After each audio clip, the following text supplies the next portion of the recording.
ఆగండి ఆగండి, నేను ఒక చిన్న కథ చెప్తాను. ఇది విన్న తర్వాత ఆడోళ్ళకు తెలివి ఉందా లేదా మీరే చెప్పాలి, కామెంట్ చేయాలి. ఒకరోజు చాలా సంవత్సరాల కానుండి ఒక ఆవిడ శివుడి దర్శనం కోసం తపస్సు చేస్తుంది. అయితే ఒకరోజు శివుడే ప్రత్యక్షమయ్యి, అమ్మ నీకేం కోరికలు కావాలో చెప్పు అని అన్నాడట.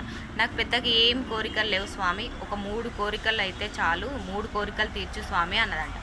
సరే తల్లి తీరుస్తా, కానీ నీకు కోరికలు ఒకంతు ఇస్తే మీ అత్తగారికి 3 వంతులు ఇస్తాం నమ్మా అని అన్నదంట. సరే అని ఒప్పుకుందంట.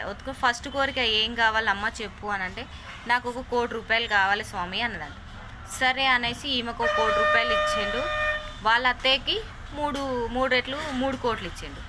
నెక్స్ట్ ఇంకేం కావాలమ్మా అంటే, నాకు బాగా అందంగా కనిపించాలి, అందరిలో సౌందర్యరాస్యం కావాలి, అందరిలో నేనే గ్రేట్గా అందంగా మంచి కనబడాలి అన్న.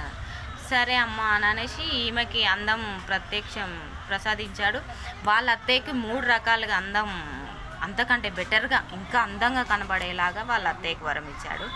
ఇంకా లాస్ట్ కోరిక, ఇదేంటమ్మా లాస్ట్ది అంటే, నాకు కొంచెమే గుండెపోటు వచ్చేలాగా చూడు స్వామి అని అన్నారట. అలాగే స్వామి అన్నాడు. అలానే సేమ్ ఈమె కొంచెమే గుండెపోటు, వాళ్ళ అత్తయ్యకి 3 సార్లు గుండెపోటు వచ్చేలాగా చేశాడు. ఏదైనా 3 సార్లు కదా వాళ్ళ అత్తయ్యకు ఉంటుందా, వాళ్ళ అత్తయ్య పోయింది. ఈమె ఈ ఆస్తి మొత్తం తీసుకొని వెళ్ళిపోయింది.